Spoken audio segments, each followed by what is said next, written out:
Hello, hello, hello. Welcome back to Jersey Nerds Productions with the Stranger Nerds Podcast, Season 1, Episode 5, reviewing Stranger Things, the Flea and the Acrobat, Mitchell Lee, Connor Vandemark, Nick Izzo, and Tommy Grant here with you guys. We all had glowing reviews of the last episode, riding high off of The Body. This one directed by the Duffer Brothers, written by Allison Tatlock. I know we were feeling pretty good. And how did things stack up? Starting off with Connor and Nick, of course, our newbies. How did things stack up against where you thought things were going to go? I'll start on this one because I'm the one who sent the text in the thread to the group of quote that was an episode and a half because holy that was really good and I really enjoyed everything that happened, the twists and turns, the way the different interactions between the characters, fantastic. I was very happy with it. Yeah, I was like Connor said, I was very happy with the progression of it. I thought everything happened very smoothly. There was really no downtime for anything, and kept you on your toes pretty much the entire time. I got that text from Connor while I was about halfway through the episode. Because I like to watch them a little bit before we get started. Of course, Tommy and I have seen this series before. Well, I haven't seen it multiple times, I have. but I have. My fiance has, but she'll watch it with me just because she loves the show.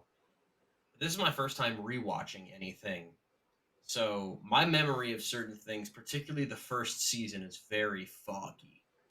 I don't remember a whole lot of particulars. I might remember kind of where things ended up or who lives and who dies. Particulars are very foggy to me, but I've really enjoyed going back and watching this. And when Connor texted me, I was thinking, I feel like I know what he just saw and why he's texting me this.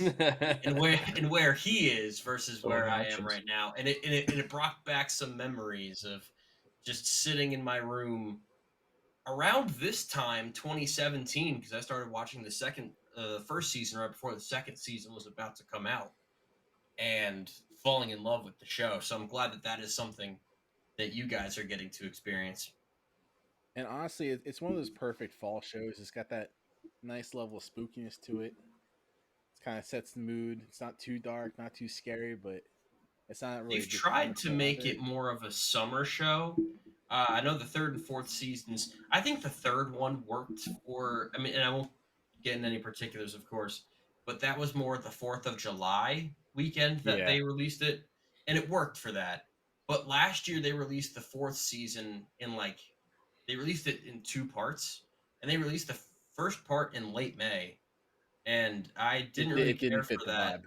No, I mean it was really good, but yes, you are right. This is a Halloween for all kind of thing. You know, you've got those movies that are more like not Hotel Transylvania kind of things where it's scary but for kids. Everyone can watch this, but it doesn't feel like it's for kids.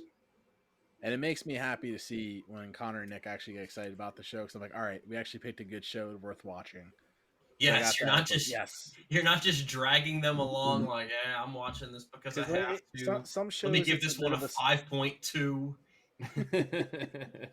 because like some shows have a slow build up. This one, it's not too slow, but like we're getting to the part now where it's like things are really gonna start going down. And Comparatively Stranger Things is speaking, definitely one of those shows that it progresses each season. I haven't hit a standstill with the show yet. It just progresses and gets better and better, in my opinion. yeah, I'm right there with you on this. I'm excited to see where things end up as far as the grades compared to where we were. But obviously, we've got a long way to go because we have a fun and interesting episode to talk about. So I kind of want to open the floor to some initial thoughts about this one. Connor, I feel like I should lead off with you because you were the most vocal one in the group chat.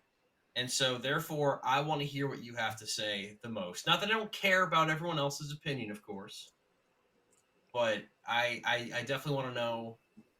No, I'm deeply offended now. I figured you would be. Nick's not going to talk for the rest of the episode. I'm so I mad. figured you would be, Nick. I'm butthurt. Yeah, I would you say can save that one for the football podcast. I would say that I really enjoyed how things are starting to weave together, and because like, we'll get into more of the plot lines in a bit, but no, the ending I did not like. I don't want to jump ahead too far, but like it's like what the hell are you doing? And I'm like don't like even my girlfriend was in the other room like it's like you're being vocal about. I'm like well why not? Because the fact that like what are you doing?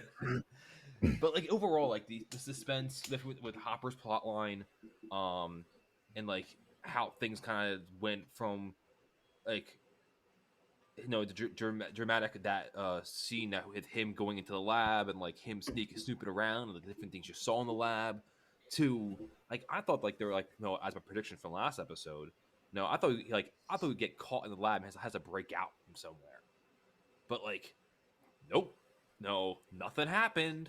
And like trying to stage it where like he had like a drug infused bender, and like I thought it was a really I did not see that coming personally, and I thought that was a really interesting twist and where they're going to go with that.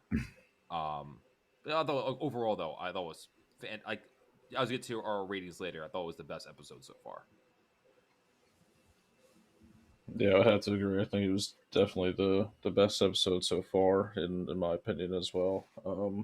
I thought it progressed nicely. I mean, right away you see Hopper in the lab, and he, very nicely throws a right overhand to that security officer and gets through, and immediately, you see kind of the start of what's ahead, and then I thought that it was a really good episode, but there was also so many things that made me so angry throughout it, and as far as just common decision making goes. We'll get into it obviously, but Yeah, I want to hear every single one of I your think gripes throughout this I, episode. I think it was probably the best episode as far as just how it keeps you on your toes pretty much the Yeah. entire time. So with that, yeah, I say we dive in with Hopper storyline, since that seems to be the main start of the conversation here. We see Hopper breaking into the lab.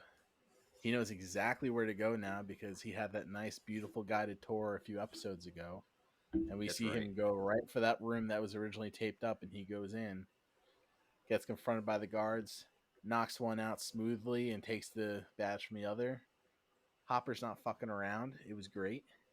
And he just goes right down to the belly of the beast. And what were you expecting to happen from Hopper going down there? Did you expect him to get killed? What were you expecting? I was not expecting him to just To already get stick killed, his man. You hand in haven't there. watched a TV show before. Hey, you never know. Some shows kill people This off is left and right. this is right not before Game you of get in touch. Thrones. You never know. This is brand new to them. No, I would Sorry, definitely say Nick, they Okay. Go ahead, Mitch. I was saying I kind of interrupted Nick there. Where were you going with your train of thought? I wasn't really much fun. I didn't think that he was going to like attempt to stick his hand through like so quickly. I thought maybe he would just like kind of do some reconnaissance, but it seemed like if he didn't, you know, hear voices and get stopped, it seemed like he actually would have like, went through already. Yeah. I'm glad that we saw Hopper take a little bit of an L because it seems like he's just been mowing down everybody the last few episodes. And I like that he goes in and have any of you Have any of you seen the movie Barbarian by chance? Oh, No. Okay, that well then I will completely stop that train of talk thought about a because I weird want movie. to. So you have seen it? Oh, I've seen it once and Okay, only they were once will I be seeing that there. movie. Which It is one one of was the that? strangest movies. Which one was that again? One of the strangest movies I've ever seen in my life. I'm not even sure I want to explain it because of all the twists and turns. But It's not a movie worth describing. It'll take too long and too many questions will be raised. I did really like it, but it kind of reminded me of that and the exploration of kind of like an unknown place and things that get revealed. But at the same time, I like the fact that, again, he wasn't just mowing everyone down and finding everything out right away, and he just wakes up back at his house, just confused, but doing the smart thing and figuring out, hey, there's got to be a wire somewhere. They're listening to me in some way, shape, or form, and just starts immediately tearing his house to pieces. All right, I Of want to course, it's backpedal in the here. last spot too. I want to backpedal here real quickly because something that I noticed when he was in what obviously was Eleven's room, Yep. based on a flashback later on. I kind of pinged it as if I was like maybe his other kids, but who knows? But yeah, but it definitely was Eleven's room because you can see the picture that was shown in the flashback, and she had a stuffed animal, correct? That was in that room in the bed. There Remember was there correctly? was a stuffed. I believe it was a Yes. lion on her bed. Yeah. So the reason I want to bring the stuffed animal up, and I have no idea if it has any significance in the future, but that stuffed animal looked very similar to the one that later it was a random scene where the dog went to the buyer's like fort in the wood, Will's fort that he had that Joyce went into when he was looking for Will, and there was a very similar stuffed animal in that fort. I'm like, is there something That going on that is here? one hell of a catch for a I first didn't even time watch. catch that. Because I'm Yeah, thinking about that scene now when the dog comes and lies down.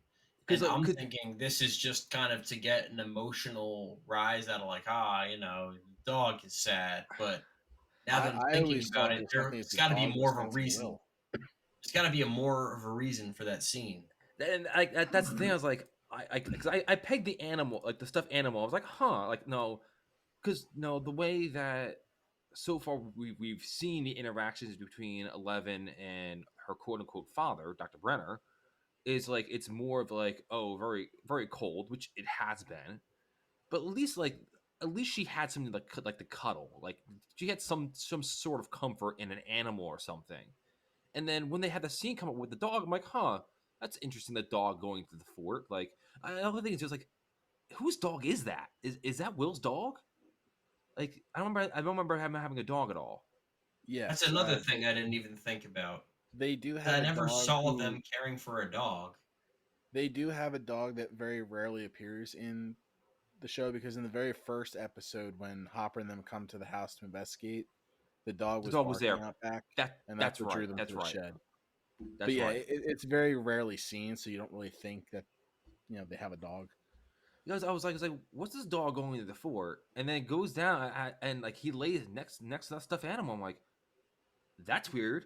That looks very similar to the one I did not like rewind to double check, but I'm like, I'm just gonna like I literally have like a in my on my phone like different things um that came up in the show, and like literally says same line in Will's hideout as Eleven's room in the lab question mark, like because I didn't know if you guys knew anything about that or not, but I'm like that was weird. So I just Yeah, want to touch on that I'm before glad we you kept said going that forward. because honestly, I've watched this show probably like 4 or 5 times now, and I never picked up on that. It just had I just like to I dissect always things, thought man. it's kind of the emotional pull too of like, oh, the dog's sad, Will's not I've here. never noticed that. Look at you. Again, that's one hell of a catch for the first time going through this. So I'll take that. And this is why we're doing this, people. exactly, yeah. But yeah, like I thought it was very like though to me like I thought Hopper was going to get caught and like no, well he definitely did get caught, but like I thought he'd like be like in their own personalized jail cell like being interrogated or some shit. And nope, he's just back at home. I'm like, And that why would definitely kind of humanizes his character more too. It's he is kind of the hero, if you want to even call him the hero of the show, but he doesn't win every single time. He just kind of goes in hot and heavy, hoping to get something done, but gets humbled pretty quick sometimes. Where like getting stabbed with a needle in the neck from behind. You know, but of course he's running around screaming Will's name, so I was like, it's bound to happen. People were Yeah. chasing him, Yep. alarms were going off, so I was expecting that. The word looking for is But- protagonist, by the way. Thank you. Yeah, but like I was very confused why they would like I don't know what to call these guys, the federal agency, the Dr. Brenner's group. Why would they elect to have him still out and about? Because of the fact that obviously he knows something. Obviously he's already had interactions with, I guess, 2 of their agents out in the wild, plus the one in the morgue. Now he's at the place, so he's making connections.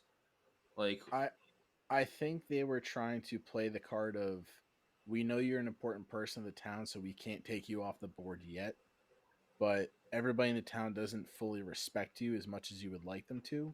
So if we can put you in a position where it looks like you were on a drunken pill bender, you might Which not be able to have as obviously, much credibility to We come can back. knock you down a few pegs, then anything you say won't carry much weight anyway. Yeah, because he and did have the that phone is call. pretty much the card they pull, because you see the pills all over the table, you see the beer cans.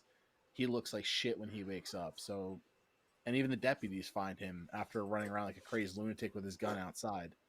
Don't make me start going off about these damn cops again. We With noticed, they might as well be doing our job for us. My man, you have no investigative abilities whatsoever. Yeah, Yeah, they, that Because guy they was a never, moron. they've That's a never good had to point. handle any sort of investigation. That dude was an idiot. But Trash. they do relay a few important facts to us. Is they mention how Barb. the state troopers found Barb's car at a bus station. So the Stadies are already starting to pull the Barb ran away card to explain Barb's missing. And then they also mention that there's 2 more people that went missing in the woods nearby. So now we're getting additional body counts that we didn't even see on screen either. So it's just more and more people are going missing. And I Yeah, we think haven't really that's gotten also into the other people just yet. no. I mean, they didn't even. I think they mentioned their names, but as far as I know, I don't think we ever physically saw them to know who they were. No, But the only, not the, to the my only thing knowledge.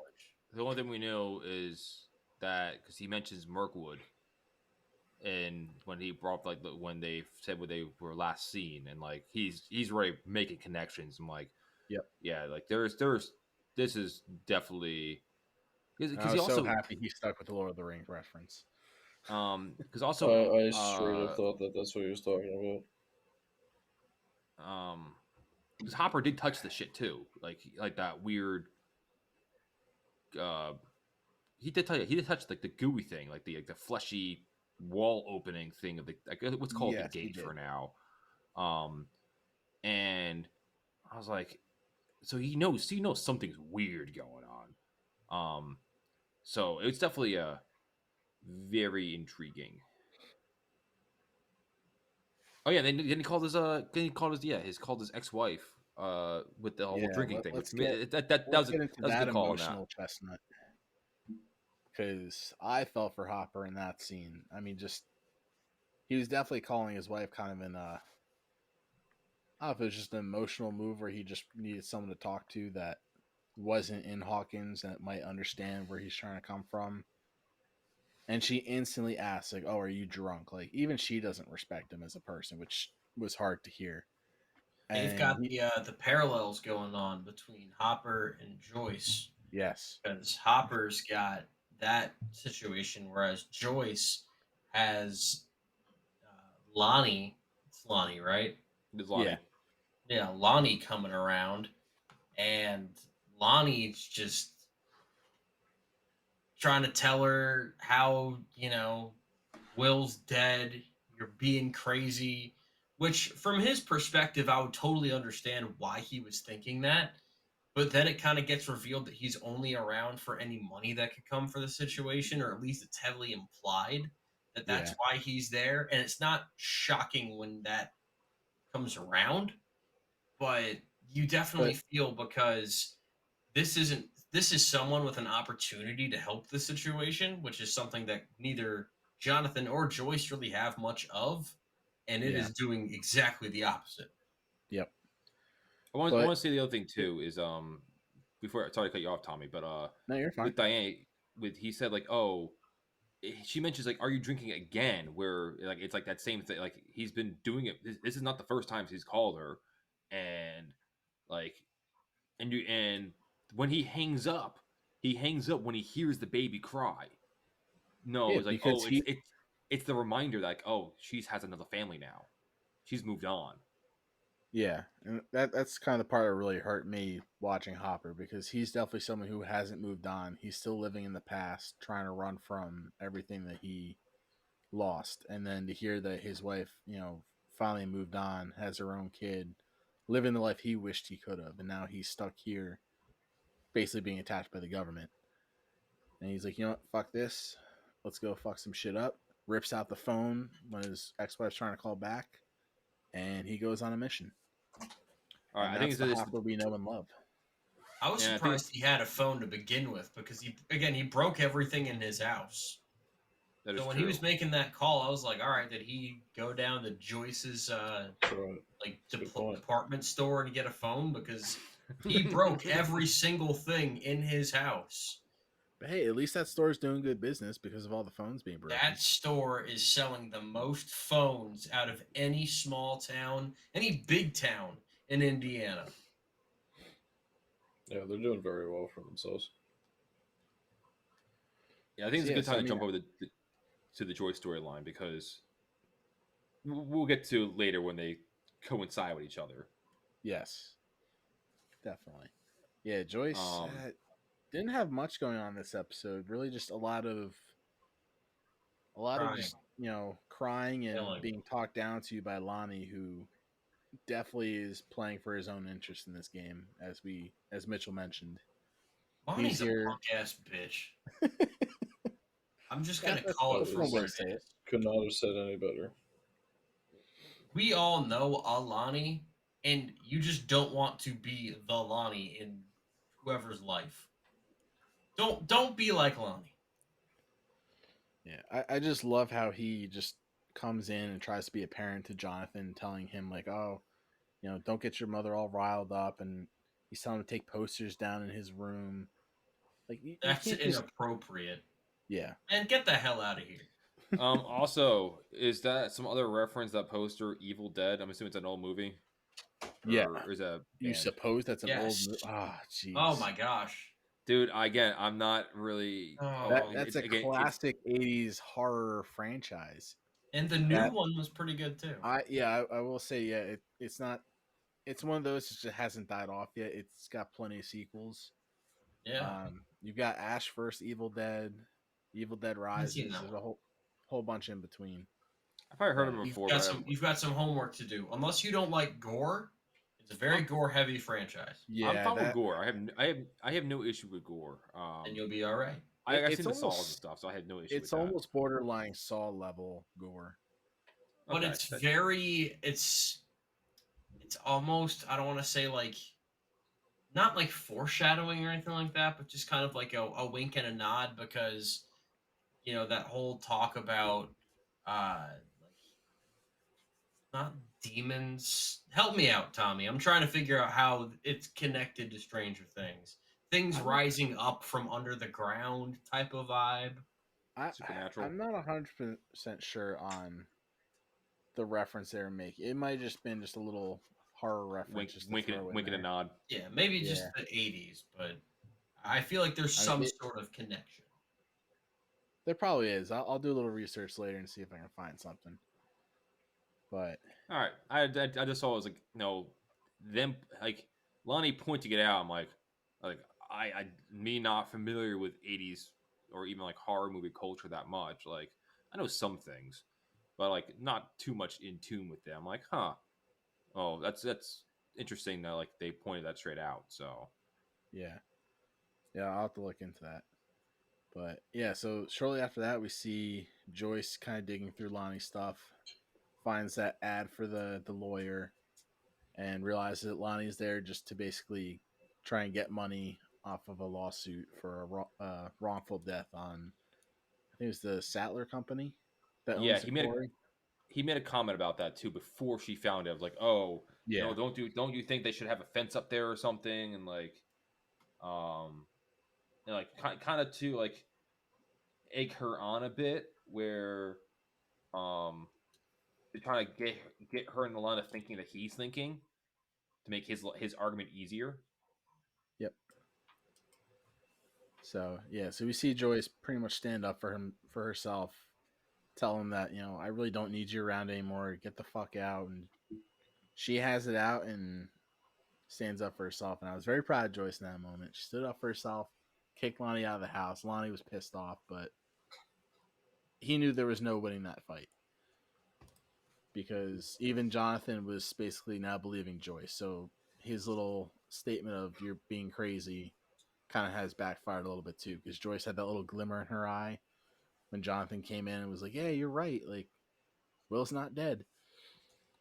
And that would only get bigger with time. Yeah. And the final little bit is we have a flashback scene of her talking to Will, which I thought was important too. Where Will's creating his D&D character, Will the Wise. He's definitely the mage of that party. And I think that might be a foreshadowing for what's to come, but I won't say anything on that. But I know you D&D guys definitely- had your big D&D thing that you wanted to go on. I don't know much about D&D. However, I will say this much. That Dungeons and Dragons movie that came out earlier this year made me want to play. 'Cause it was It's a lot of very fun. good. They held. Lot I of actually fun. just watched. I watched it last week. It's on Amazon Prime right now. And I thought they held it quite well too. Like, for example, like the one dragon that's in the movie that they had the flashback on with the battle. Like that was in actual, like, because it's a black dragon. It spews, and it's not acid. Acid is green, but the black one, it's like a toxic crap. But like its breath weapon was like it was supposed to be. Like it just freaking just melted whatever was in front of it. It was great. Necrotic. It was like something necrotic. But it was cool to actually touch on the different things about that.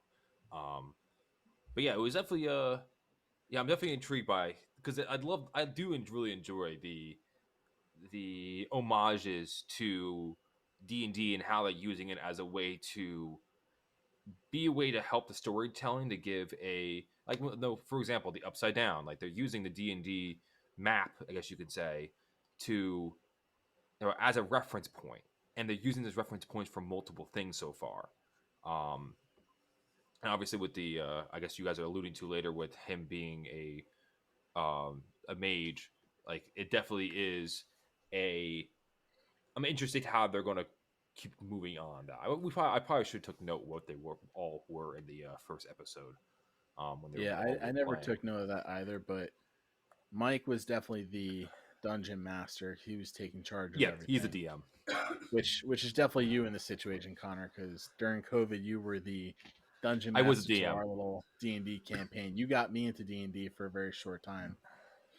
And I found it a lot of fun, even though I probably ruined Connor's entire campaign while we played. For those who know, Very Tommy nice. was your titular murder hobo, and I'm like, oh, you got to be kidding me, and trying to That was a derail everything. murder hobo. Someone who, No, my character was a fucking ranger, was I not? in name only. Yeah, but still, I had the powers of a ranger. Like that was my starting point. You guys killed the pretty much first shopkeeper you met because you weren't happy with his prices. That sounds like a murder hobo, Tommy. And that was probably the loudest laugh I've heard Nick's give on this show so far. Look, Nick's finally coming out of his That sounds like a murder hobo. Dude, I still have like flashbacks. And I'm like, come That on, sounds like something I PTSD. would do, and that sounds like something I would do in Skyrim. Look, See, I would say D&D that allows you to do anything and everything you want. We had missions that Connor very nicely set up and was definitely giving hints of what he wanted us to try and do. I was pushing you I forward. just took a different approach. Did the party suffer I for it see. sometimes? Yes. Did we have fun and cause complete chaos? Fuck yes. All This thanks is to all. me. This was also a COVID thing. Well, they were all. I was still working, but they were still. No, when I go home from work, I would put this on for them. It was at least a good way to stay in touch. Um, but yeah, it was definitely because like it's a little like definitely DMing is a lot more, I guess, hands on. Like you have to actually prepare because you don't know what's going to happen, and Well, the no, dungeon master has to prepare for everything. You well you basically the planned players everything out too. for us. Yeah. Um, But but just like seeing Yeah, the I've glimmer of never hope played. leave Connor's eyes every time I made a decision I knew he didn't want me to make, and just the sigh that came over the microphone of just really. Just like that. yeah, just like that. Yeah, but it And was that's how I knew I was going in the right path. in your mind. Um, yeah, Can I one get thing a that brief spoiler? What? Not for the show, but this is not my highest graded episode of the show so far. Thanks It's for that not. tidbit of information. And I'll tell you why. It's Let's because hear I it. just don't think there was quite enough. If you noticed something, we haven't really talked about many of the kids yet. Oh, we're We getting haven't there. talked about 11 much. We haven't talked about Mike. It's just not really something that we've discussed too much yet. And I think that, yes, we'll get into it, but there's not a ton in the first like 2/3 of the episode that they do. No, they were a major part of more the second half of the episode. But so we'll cut from there. We see hold on, I will say one Hopper. thing though. Oh, Before please you go cut ahead. back, with the so I thought it was very nice how they because you could see Joyce actually engaging with her son like a parent should, where like she was trying to show interest into his hobbies, like oh no, why is the no Will the Wise shooting fireballs? Shouldn't he outsmart him? And like it's like oh sometimes like your enemies are just as smart. You got to fight fire with fire sometimes, and it is very on point for it's very much a trope when it comes to wizards and D&D where one of the it's a classic spell for a reason, and even till I'm assuming they're playing probably second edition D&D or maybe even first, but like fireball has always been like you're I am just gonna wreck shit, and it does that for like, even to modern day D&D and 5e, where fifth edition that is, where like you roll a ton of dice and just like, all right, everything within this radius, friend or foe, take this damage, deal with it, and it's pretty much like We call that the the Tom factor in D&D.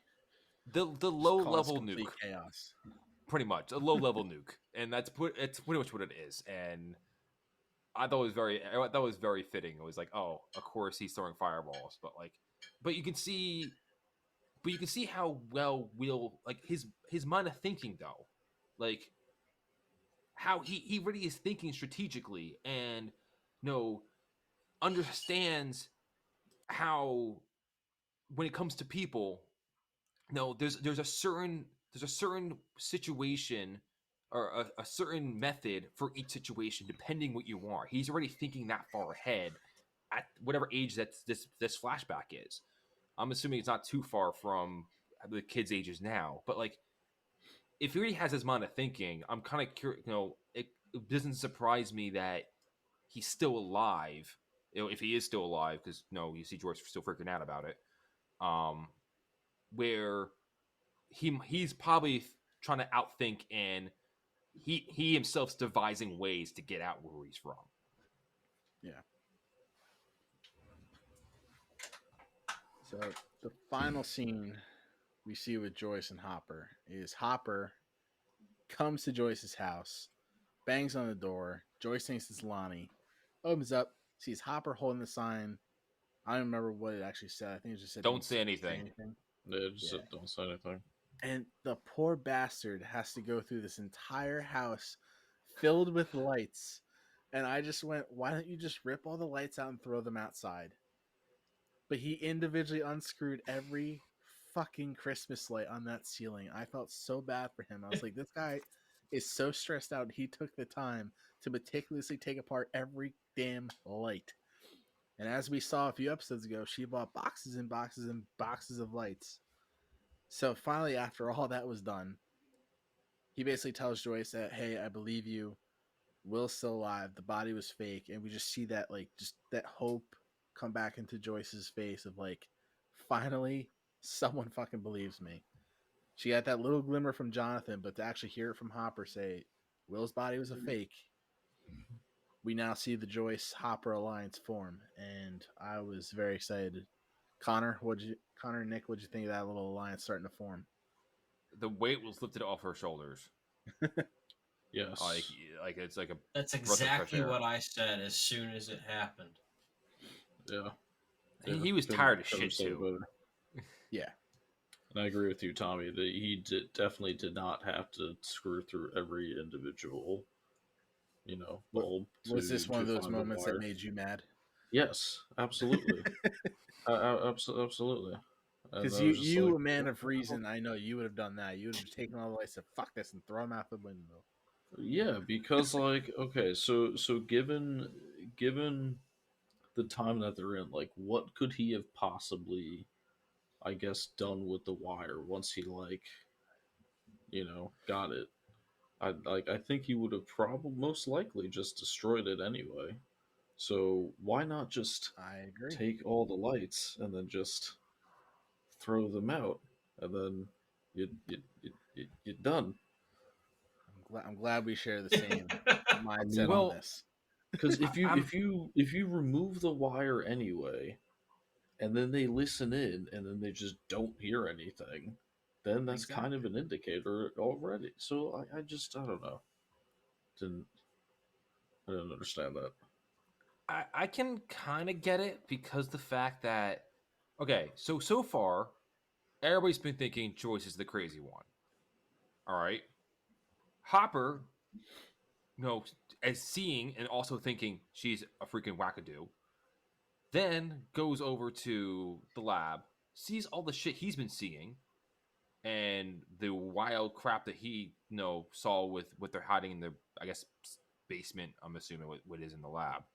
Like at this point, like I don't blame him for not taking on the whole rigging because of the fact that when he goes to the door, he thinks she might know more information than I know, and these lights are up here for a reason.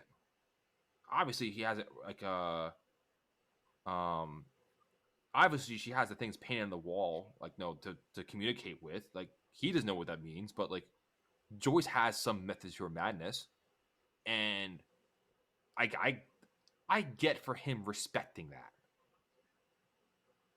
Nope. Lights would have been out the door. Yeah. Yeah. I'll play devil's advocate.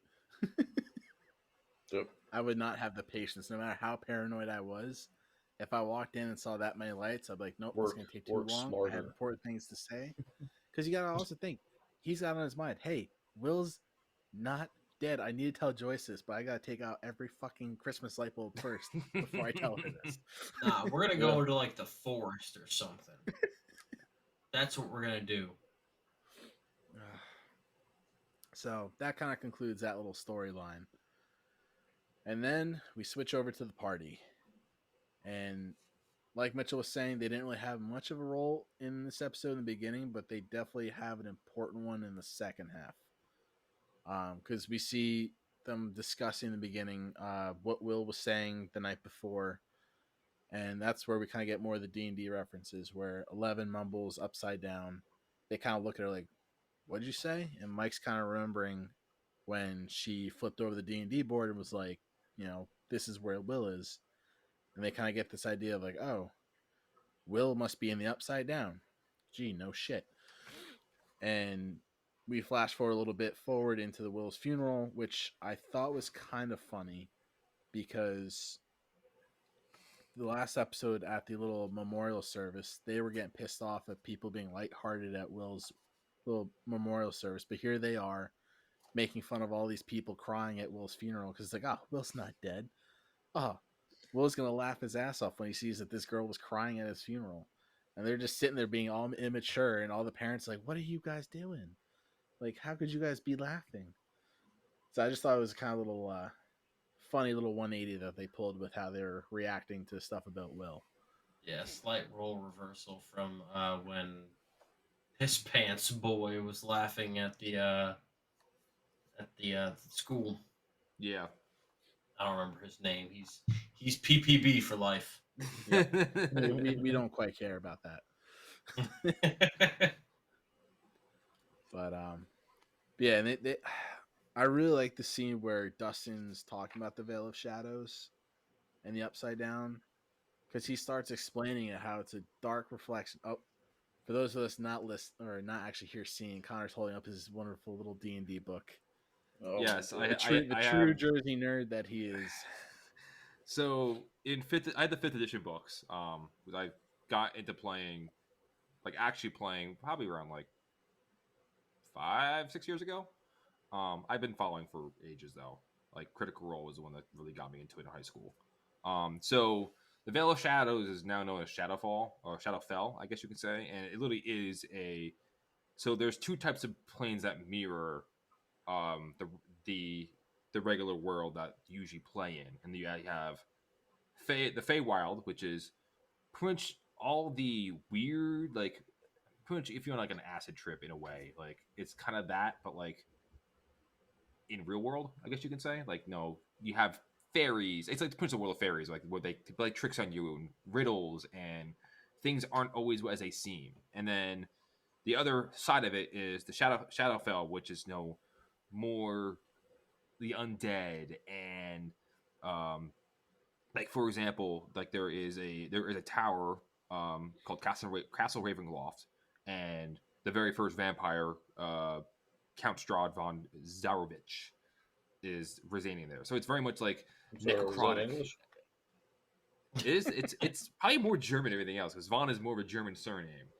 So, but it is a more like necrotic thing. Like for example, they have Neverwinter is one of the main cities in the regular D&D world, and it's actually they've mentioned it in the D&D movie Neverwinter. And there is a mirror version of that in in Shadowfell called Evernight, where there are some humans there, but like or more alive races, I guess you could say that, are the necromantic, purveyors of human flesh, whippers of evil deities. But the thing is, the bulk of the population consists of like shambling dead, zombies, vampires, undead, all that fun stuff, and like a bunch of ghouls and stuff, which we'll get to. We actually see a good look at like very kind of I won't say ghoulish, but like the monster kind of has like that kind of look to it, like a kind of golem in a way, like the kind of skin. So yeah, that's my little tangent on that. Continue. Yes.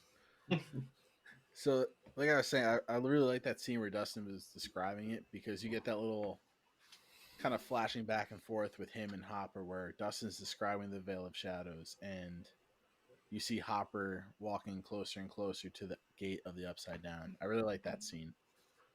But on from that, talking about the Upside Down, they end up going to Mr. Clark, their science teacher, because who else would we go talk to about random questions about alternate dimensions than our science teacher, Mr. Clark, the badass science teacher that he is.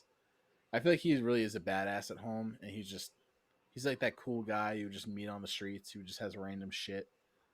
Almost like Mr. Z from South Brunswick. If anybody remembers Mr. Z. Yeah. He's the one you had as your teacher, right? For physics? What's that? Is that he's the No, one you no, had? no. Nick, you know who Mr. Z is. I know who Mr. Z is. Yeah, The hall monitor dude with the white hair. No. no, Oh, he was a substitute. substitute. Yeah, he was a substitute for like every teacher at one point. Yeah. He had like so many fat. He knew Like everybody. So like literally, everybody would just go up to him and ask like random shit. no He always matter had a what the story to tell. subject was, he would be there. But I feel like that's how Mr. Clark is. He's just like their confidant. Like anything they have to ask, they just go to him. But Now that's for where me, we get. What's that? yeah, for me that was Dr. Benoff because Benoff was the one. He was my honor physics teacher, and like I can really like we were going to different things like string theory and like no, I actually have a degree in physics. But like we actually go into stuff. Like it kind of really spurred my interest in physics. Um, and like just during like lunch, we're just going just bullshit talk. You know, we watch like chess and stuff with him, and like he was one of those like more chill guys. More chill than Noble, who let us make a fucking jackass video for a physics project. Oh my god! Oh, again, that was your physics project. You just tagged me along on It that one. was, That's true. and a That wasn't legendary even project on that it this. was. Yeah, Nick wasn't even in our class, and he was part of our project. I wasn't either. I'm here too. You were forgotten by then. You were living a different life. Yeah, I was down south. Have you ever seen our jackass video? I have not. No, I we want mentioned it like last week, I think, but to. We did. Yeah, a couple people. Will that my work life be better off having seen it or not? Oh, you would definitely be better off having seen it. you It's might a legendary lose video. you might lose a brain cell or two, but you'd be better off seeing it. It's if you lower your expectations of what you want it to be, you'll probably really enjoy yourself. Set a bar for yourself and then go even lower than that bar so that way you're However, I surprised. think we really These are all found our great things. we really found our stride in the blooper section of the video. The first half it had to be educational, so it was, we had to fit certain formats. But the blooper section, that was key. Mm-hmm. But anyway, so off of that little tangent, we get Mr. Clark explaining to them how these alternate dimensions work, and that's where we get the title of the episode, The Flea and the Acrobat, where Mr. Clark explains how the difference between the Acrobat and the Flea and how they can travel across the little dimensional line. Connor, the smart man, might be able to explain a little better than I can.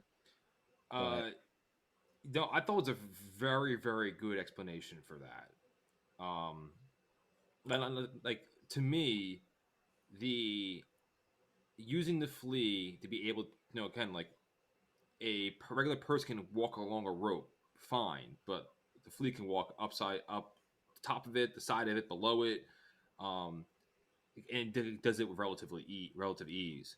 And I thought it was a very, very good description of, because sometimes you can change um your point of where you're working from. Like I know there's like some physics project problems we work on. Like if you change your view on something, the answer you might be looking for might be a little easier to see. And I thought that Flea was a very good analogy to say, oh, look at the problem this way, and then it makes a lot more sense to someone who isn't really as no, the kids are still young; they're not as versed in science, or that kind of thinking. That is like, one thing that I always like about science in general, especially physics, is like you have to critically think. You have to think outside the box in order to to think of a solution to what you're working on.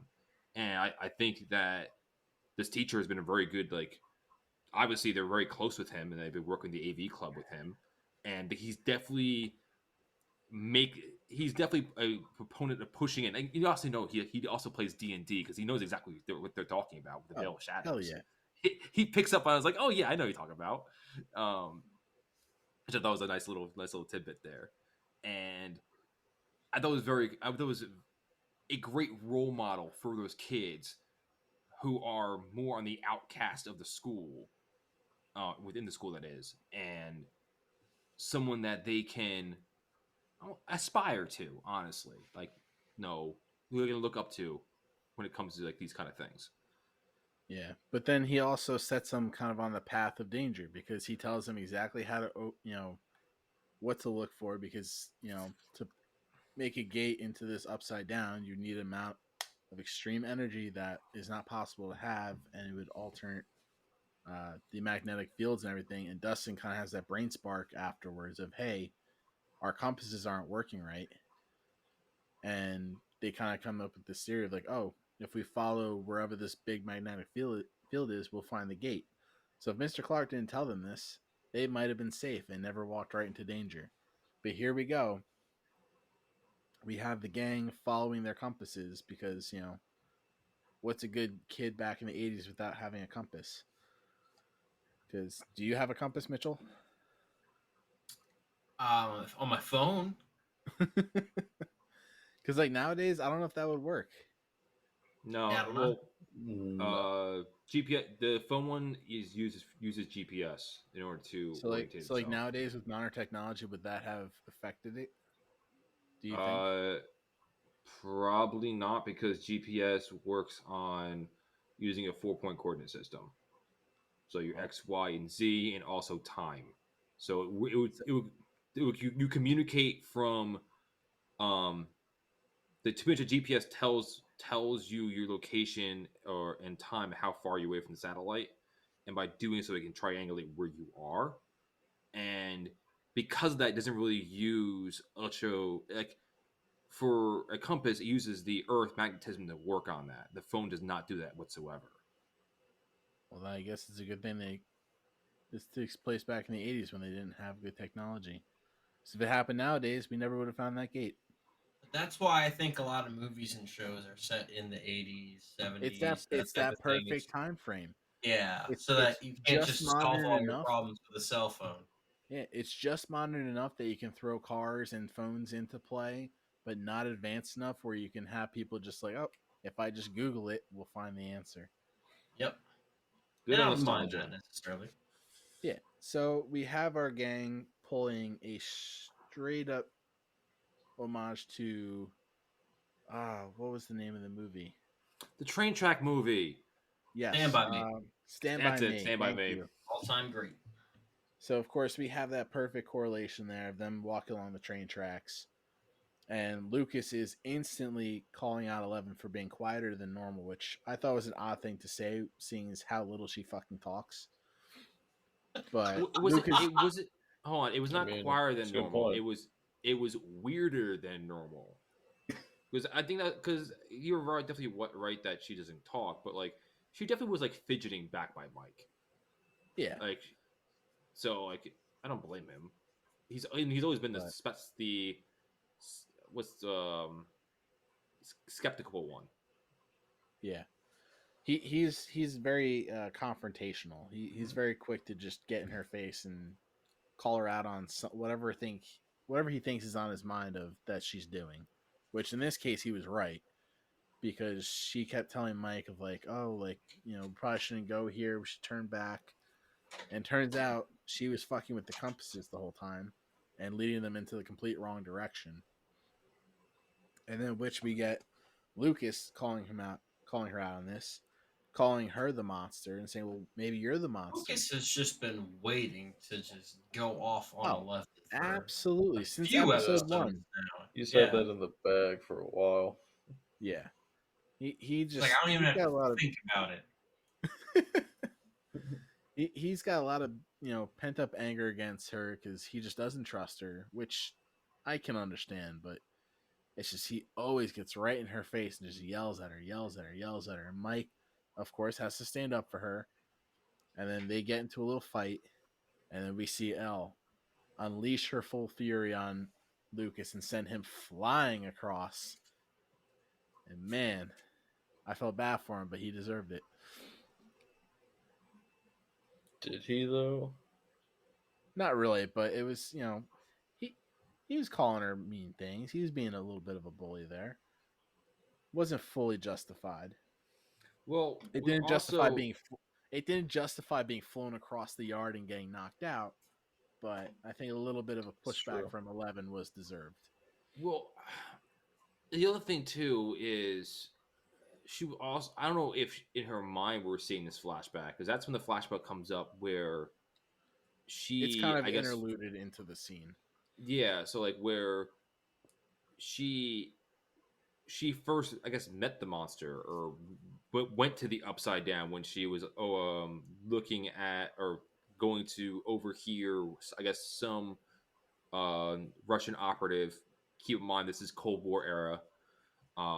So U.S. tensions with Russia is still pretty much at its peak, and no, of course, United States intelligence wants to know what Russian operatives are talking about, so they're having her eavesdrop on him, and I think it's definitely interesting how I guess my theory is on this is that how Eleven knows about the upside down is that she uses it as a medium in order to be able to interact with um interact with this outside world, the world where she needs to overhear someone.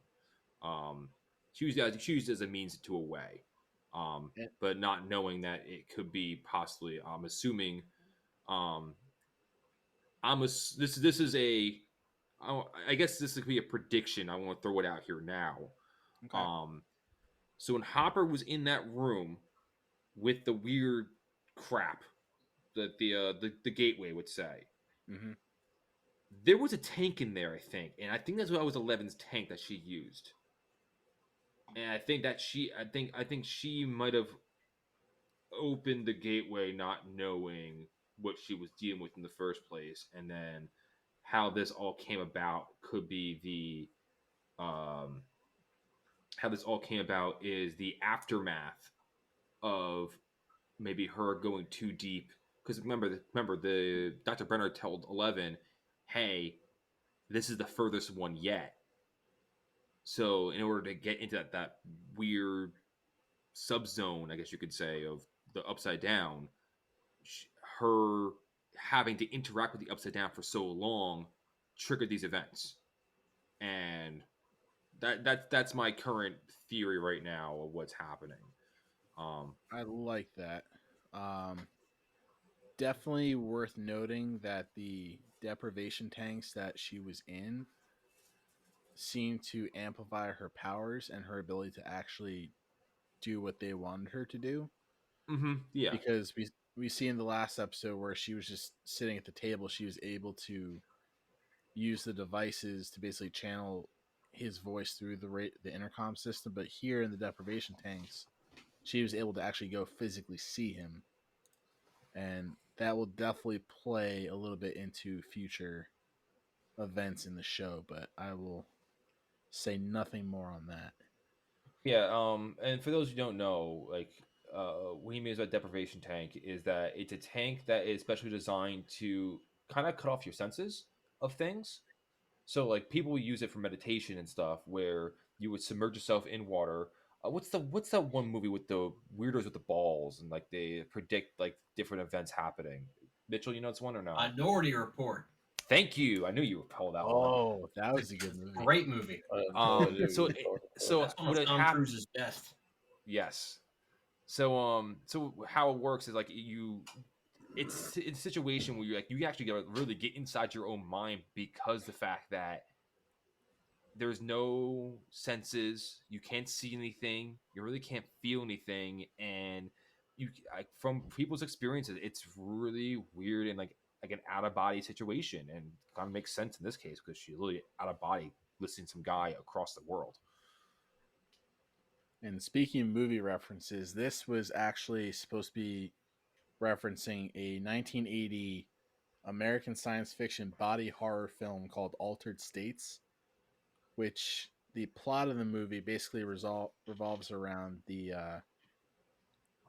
let's see, a psychopathologist conducting research with isolation tanks under the influence of psychoactive drugs like ketamine and LSD. Great combination. Yeah. Sounds like a fun time. So thought that was an interesting little fun fact there about good old deprivation tanks. I've never seen that, so I have I've not. got nothing to add. I have nothing to that either. I just thought it was a little interesting to read off there. All right, continuing with the group though, the Yeah, party. I think that kind of concludes up with them basically splitting the party, because after that, Lucas gets up really pissed off, understandably, and storms off. And 11 is mysteriously missing again. So I'm curious if we'll see her just show up in Mike's basement the next episode, or she'll be somewhere else. We'll see. In the But show they notes, I have to ask you, Tommy. Yes. Was you saying don't split the party on purpose as a reference to Yes. D&D or no? Yes. Okay, it's making Because sure. 'Cause everybody knows the crucial rule: you never split the party. Okay, at least I definitely hung into you guys. Like, no, as you only playing the one D&D session with me, like I at least said drove that to home. please you, because I know I split the party and you were very pissed off at me for doing it. But it was fun when I did it. I stand by my decision. But, Logistically, people, it sucks. but strategically, you never split the party. And time after time, this group seems to love to just split apart, and chaos happens, and they need to come back together. But with that ends the parties section of the story. And we end on the final little coupling of the show. Nancy and Jonathan. The love triangle continues. Connor, Nick, are you on Team Jonathan or Team Steve? The people want to know. I'm on team get them off the camera because they're annoying me. That's the team that I'm on. That's certainly God. an opinion. There's a right side of history to be on, though. Look. The American people were And it ain't Team enthused. Jonathan, just The saying. American people were enthused with the love triangle of Bella and Edward and what was the other guy's name? Jacob. And we had nothing after Twilight. Jonathan, Steve, and Nancy. Did you not was see the love the Hunger triangle. Games? Nope. That does not compare. Does not compare No, it does. to Jonathan, it does. Nancy, and Steve. No way. It got it. They really did. Come on. I remember these on Twitter. They kind of viewed some things. Yeah. No, dude. You gotta come on, man. Show some respect. Look, if Nancy was Taylor Swift, we could have the most amazing album ever made. Off of What does that have to do with anything? That is such a. I'm just weird throwing it out there. tangent. I'm just throwing out. If you put Taylor Swift into Twilight's position, into Hunger Games position, would you have an epic of an album if you replaced Nancy with Taylor Swift? I don't even know what you're referring to right now. I'm Dude, not referring to anything. Just If stop. you replace stop. Jennifer Lawrence, if you replace Jennifer Don't Lawrence need to with say it. Taylor Swift, Yes. Listeners, you take a massive nosedive in the acting Yes. department. We are going. And this is down coming the from nosedive. someone who just saw the Eras Tour movie this weekend and loved it. So I am by no means a Taylor Swift hater, but that woman can act. listeners, I'm sorry for this discussion. Blame Tom. I just wanted to get something good out of Mitchell. Boo. I wanted to get a good. Boo. I I wanted to also get a boo Tommy. good Taylor Swift Boo. conversation, and you're ruining it. No, you just know that her name gets clicks or whatever, and I'm sorry. You good people deserve better. You get the gladiator's thumbs down. But We anyway, heard her name back to enough the on initial Sunday. question: are we Team Jonathan or Team Steve? Steve, easy. Steve, Uh, Connor, by, Nick. by default, yeah. By default, you're guess. Steve. Yeah. Really? Not that I'm happy about it. No, you can stick with Team Get Off the Damn Camera. I mean, that's the team I am As on. long as you take a stance, and that is a stance. No, Look, that is. we're gonna see your opinions change over the next couple seasons. We need That's to know true. what the That's initial true. reaction is now. Mine doesn't, for the record. I On don't know. I guess At least Steve at- for now. at least the moment, I guess Jonathan. Oh, hot take, Connor. Hot take, Hot Connor. take. Yes, Okay. yes. You can't And even boys fire are me looking for here. correctly, Come on. In all fairness, the camera, the photo ship is creepy as fuck. Just getting out of the way now. It's a disqualifier. Put that I- aside. I get that. It's a disqualifier. I don't. The one thing I will say is that I have respect Jonathan for calling Nancy out on her shit because Yes. the fact that I thought when they were talking like, oh, when they were go out in the woods, I don't know that far on the not that far on the show doc, but whatever. So they have a little cutesy little whatever. Who cares about that crap? No, Jonathan can't shoot the can. Nancy actually comes up, one shots the can. Great. And then there's the Bambi reference with Thumper, which I thought was very funny. Fine, whatever, yours your stuff. But when Nancy gets into, Nancy talks about her relationship with her parents, and then so does Jonathan about his parents. And now Nancy also sees how we kind of see the relationship where um, the mother actually is the prominent figure and the dad's just there.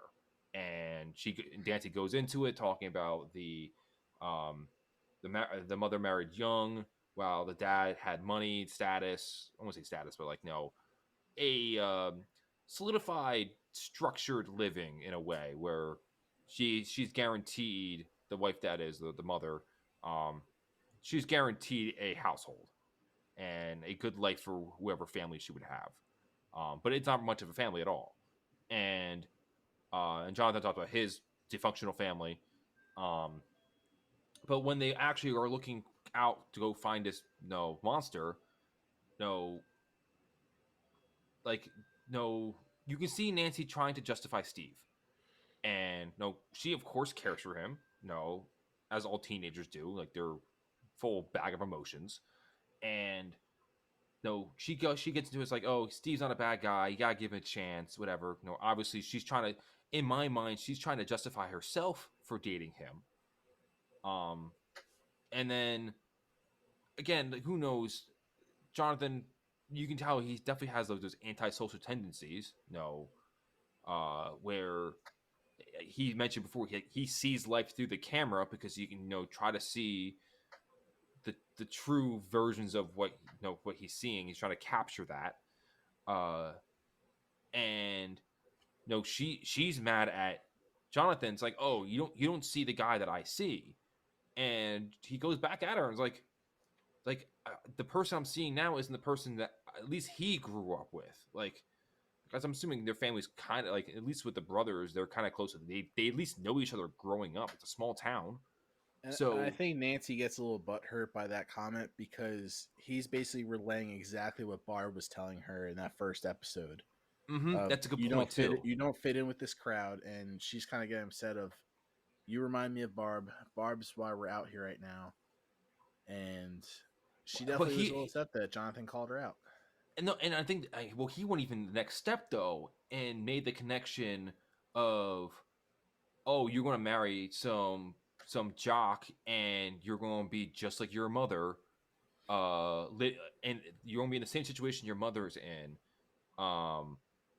and have a unfulfilled life, and that fucking stung her. Like that was a verbal slap in the face. And I was like, hey, Mitchell's getting antsy. Mitchell, what's wrong? It rung to me as somebody going, how can I play this to my advantage? I got it. You're gonna be just like your parents. Get with the creepy guy. That's what you need to be doing. Fuck out of here with that. That just, when she immediately goes, that's some bullshit. I think I said it at the same time as her. So, but he was kind of right though. But at the same time, I don't know if he is. Play the hypothetical situation of her marrying Steve. And Steve's it also rang to me as jealousy because he didn't have that whole like white picket fence. But you know what? If there wasn't that jealousy, we wouldn't have this beautiful love triangle that we love to watch. Do we love to watch it? I mean, absolutely. Nick over here does not sound like he loves to watch it. I'm just invalidating Nick's opinion. Okay. For those who don't, we have our cameras on, and Nick's just Nick had a lot in of the back of the complaints, chair, and we haven't heard many complaints yet. Nick, you've been awfully quiet. I don't have any complaints, but when you're all talking at the same time, it's hard to like get anything in. That's Jump all. in, Nick. Where's Jump yours? in. No, I didn't really have much to say at the Jump time. in, But, Nick. No. I don't know. I The think thing with I Jonathan that pissed me off is that he didn't even know how to fucking hold a gun or shoot it. First of all, I mean, by God, the can was not that far away from him, and his shoulders are twitching like unbelievably. And of course, Nancy Well, just comes out of nowhere and all of a sudden hits it dead on. Like, come on, that well, yeah, that kind of it had to show a little bit of a little threw me surprise off. in character. We weren't expecting to see Jonathan be a little pansy with the gun, Wait, and we but were definitely he not so expecting he Nancy to come so he out and be a little. knows so he knows how to get the gun out of what I assume is his dad's car's glove box. He knows how to Yes. pick it with a knife, but he can't figure out how to shoot. Like, I don't know, just hey different that kind of bothered different me. skill set, different skill Some set. people know how to go grocery shopping, but don't know how to cook food. I I don't know what mean, to say. I guess that's a Why not? problem though, if that's the thing. So But Tommy, are you on Team Jonathan? I We have to flip it over because you have not announced what your team you I are did not yet, give my sir. answer. That's right. Not disclosed. That hypocrite smokes 2 packs a day. It's hard for me to answer having seen the whole show. At this point in time in season 1, I'm Team Jonathan. Later on, I'm Team Steve, but I Hey, can't Steve, say see, why. but okay, and Jonathan's the shy underdog. Jonathan's what's a creepy perv. he's a creepo. Doesn't matter. but It's also like, goes it's about like for things wrong. example, if Underdog or okay, not, he is let's weird. but like yeah, it's a violation what he did earlier. Like, Right. let's say for But- example, you replace but- that with a different violation, and he peed on her head or something, and you would be and like, Steve "Wow, also- get away from the guy who just pissed on your head." hold on, And Tommy. Steve also manipulated Nancy into having sex with him just for fun. And also when Steve Barb was out is for just still for the booty call. No. Steve's a little bit deeper than that. I'm telling you. no, now at least okay. As someone again, you guys are seeing past from what I'm seeing right now. We just had Steve when Nancy had that scene where he was trying to figure out how to swing a bat, which I thought was very funny. So Steve came up and was like, "Oh no, let's go catch a movie." Like to him, at least in my vantage point, Steve has a one-track mind of No, okay, he's just trying to have a good time. and his good time is get back into her pants. At least to my Not to my view. necessarily. Hey man, I'm just Because the fact that if he was actually caring for Nancy, then he would be a lot more supportive because of the fact that her best friend's currently missing. Her brother is currently his brother technically just had a funeral for his best friend, and he has no care in the world for whatever's happening her in her life, at least in my vantage point. I just don't see it that way. I just see it as like, all right, we've It's high school shenanigans, got our like yeah, exactly, yeah. but at the same time, no, I feel like that he he definitely like if you're a parent, like you don't to me like I wouldn't want my kids dating either one of these kids. Like it's That's fair. like it's two sides of the same coin of like this kid's a weirdo, but also this kid's an asshole. No to either one of them. Two genres of high school boys right there. It pretty much is. Trust me, the director's doing a great job of portraying them both as the assholes Right. that they are, or the faults that they have. But I have no love for either one. They can both care. But currently right now, like Jonathan, They at least both have their faults, is what I was trying to say before. yes, Despite Jonathan's creepiness, he's just that shy, awkward kid that doesn't know how to approach the girl, and he's finally in a position where he can. Because let's be honest, we were all kind of like that in middle school ourselves. We were not exactly the sharpest of shooters, but we were definitely no Steves. I was much more the awkward side. Tell you right now, it took me a while to break out of my cage. Holy shit! I know I fucking was. Hey man, I managed a way to make it work eventually. So Were you a Steve? Were you a Steve? no, I had I had one person that I was after in high school. It made it sound like I was like trying to murder them, Jonathan. and you know, it probably didn't work out to my benefit in the long run. But Nah, it's all high school shenanigans. Like whatever, it is exactly, what it is. yeah. By the way, we lost Nick for a bit. We'll see if we can catch him back. But this is going pretty long, so let's wrap this up. Yeah. So we can cut this part out. But yeah, I say we just quick do the little continue part of Just go. finish Who up the cares? last scene, and then we'll go into predictions. Hopefully Nick can get back in by then. Yeah, who cares? We're not gonna cut this out. We're good. Yeah. All right. So yeah, so final scene is we get Nancy and Jonathan going through the woods, tracking down this little wounded deer they find. Deer gets dragged off. Magically, it's all of a sudden nighttime, and Nancy managed to find another random portal into the Upside Down. How these things just keep popping up, I still don't understand. But we find another portal. Nancy goes in without Jonathan knowing, and we finally see it. The monster, the Demogorgon. That's right. Connor, what were your first reactions to that? So this is probably the part where Nick got pissed off.